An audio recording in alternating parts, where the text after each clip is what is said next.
Sarah.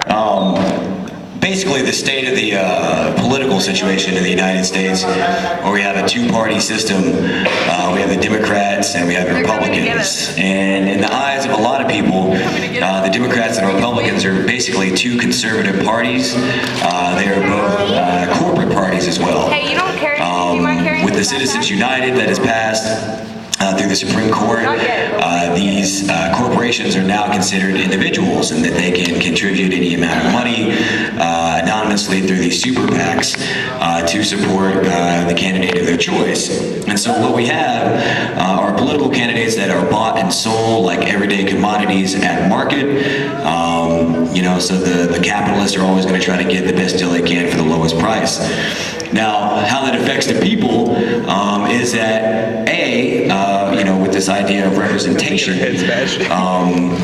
we are no longer being represented by our political elected officials, and that is because they have been bought off. And so all of the social justice issues, all the economic issues such as jobs, funding public education, healthcare, and all of these things, ending the wars, are not being addressed. They're stuck in some kind of limbo where the two-party system can't seem to come to some type of decision.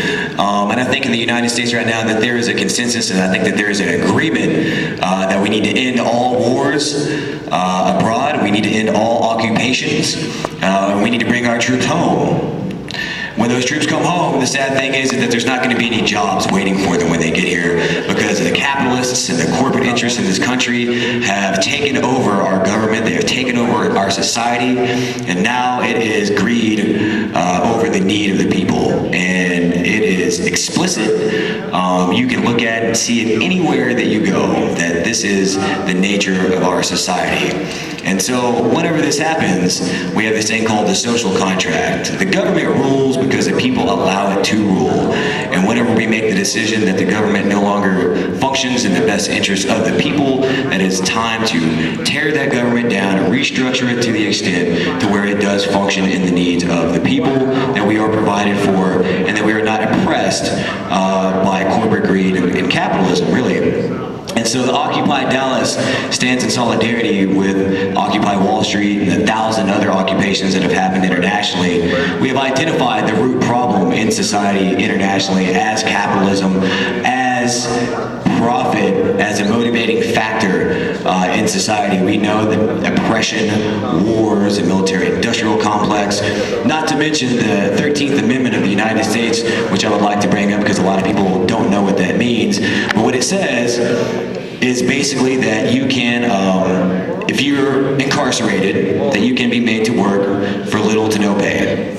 So what that is that's called backdoor slavery, because when you look at the prison population in the United States, we have the largest prison population of any country, any Western industrialized country at least. And when you look at that prison population, what you see is you see blacks, and you see Latinos, and you see Hispanics. And so when I see that, and they're making all of these products for free to no cost, that is slavery.